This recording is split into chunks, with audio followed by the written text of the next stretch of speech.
Hello friends, welcome to week number 8.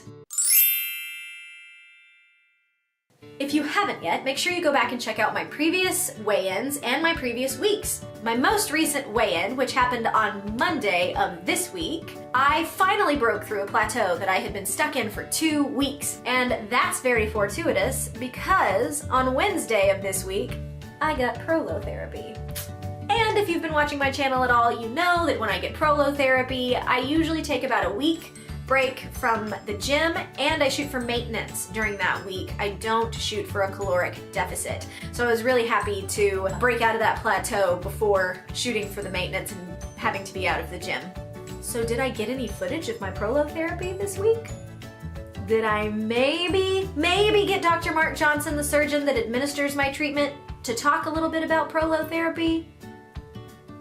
I guess you're about to find out. So here it is. Week number 8. It is Monday, February 19th. I just did a kind of circuit training thing with back workouts and jump roping.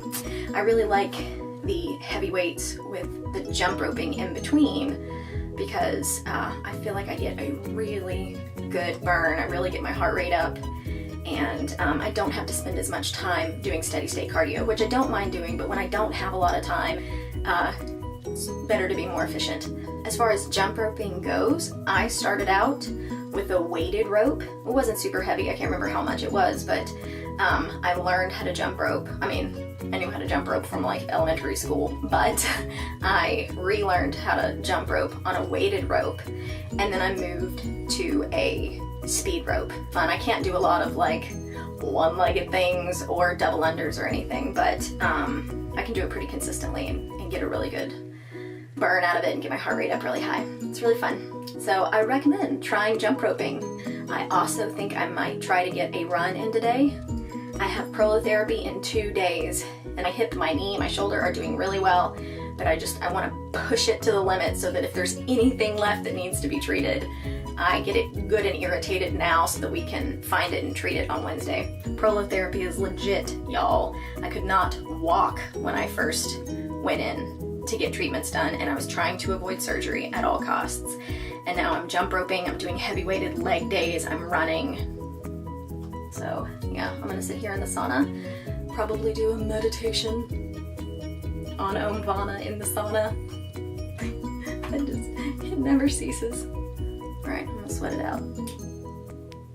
Stormy, are you getting my clean laundry all furry? With your sad face? Oh, Pupcake, hush. This. Oh my! Are you excited that I'm home? Yes. Okay, babies, I know I just got home, but I'm just gonna go for a run and I'll be right back, okay? They're so cute, they don't want me to go anywhere. But I did just get home. Oh well, I'm gonna go for a run. I'm feeling good. I had, here, wait, I'll show you. Okay, so normally I cannot eat before I run. I will get super nauseous. It's not good. But then I also end up feeling really depleted halfway through my run a lot of the times. And so it's kind of a very difficult balance of how long before a run I need to eat and what I can eat. But I have found that these little baby foods, well, they're for toddlers, which it's organic spinach, apples, sweet potatoes, and kiwi, and that's all that's in it. And because it's already, I'm guessing, pureed, and it gets in your system a little bit faster, I can have a whole one of these within 10 minutes of running, and I'm totally fine. I don't feel nauseous at all. I have energy the whole way through. So if you have a hard time with endurance and eating before heavy cardio, I recommend something like this.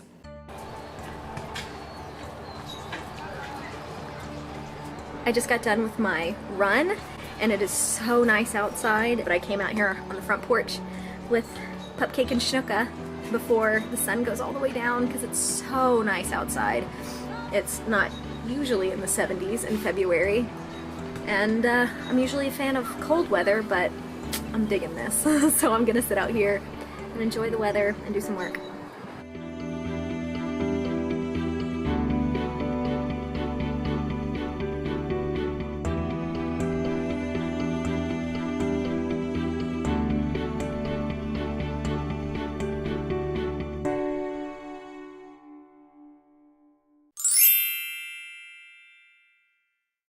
It's Tuesday. I was going to go to the gym today. Originally, I was thinking I want to get in one more good leg day before my prolotherapy tomorrow because I am, trying to do what I talked about yesterday and really agitate anything that's still messed up in my leg. But I think I sufficiently did that yesterday because I am hurting today. So not gonna go today, but that's okay. And I'm glad that I was able to push as hard as I have the last 6 weeks. Normally I get prolotherapy every 4 weeks, but this time we pushed it to 6 and he told me to really push myself, and I really did, and I'm really happy with the progress that I've made. Part of me was really hoping that I wouldn't even need a treatment tomorrow, that I wouldn't have any pain or any issues, but I am having some pain, but that's okay because that means that he will treat those areas and those areas will improve, and maybe next time I won't have to have any more treatments. I think Andrew's actually going to get some footage of prolotherapy tomorrow. If you are squeamish of needles, you might want to skip this next part.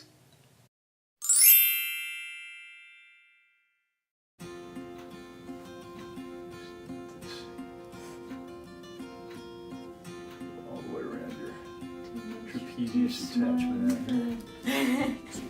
Is it tender out here? Oh, there. Okay, it's your levator scapulae right there. Oh, your scap. So, this is bothering you again. You can see how my levator scapulae is bothering me again today, and everybody knows exactly what you're talking Yeah. about. Kathy, are you feeling much out in here? The further up you go, the more it... Yeah, right in that one spot. That's your subscapularis rotator cuff tendon attachment up here.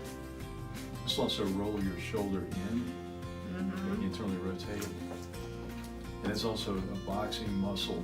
As you're like coming around for a hook or whatever, trying to get your body. Yeah, tender here. Yeah. This is a supraspinatus, another boxing-related muscle. Boxing. She really just beats me up around the house. That's what it is. That's I'd say it's boxing, but I really just beat up Andrew every day. Oh, jeez. Okay. Take majors right here. Is that tender? There it is. Oh, it is. Okay.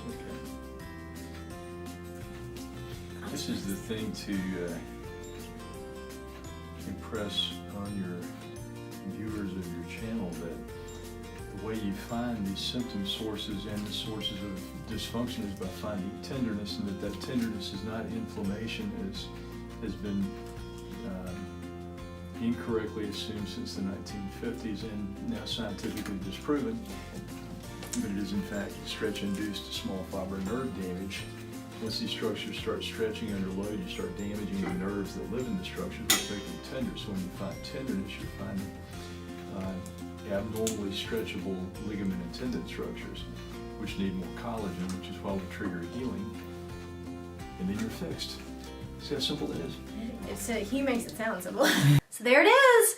I was really excited to have Dr. Mark Johnson talk a little bit about prolotherapy, and I will in the future do an entire episode on prolotherapy, what my experience has been with it, and Dr. Mark Johnson will go into much more detail about prolotherapy and his experience with it and why that is now all he does. There will not be a weigh-in video between week number 8 and week number 9. However, I will be posting my first puzzle piece video next week. I've talked a little bit about my struggle to find all the different reasons why I wasn't losing weight through the majority of my life.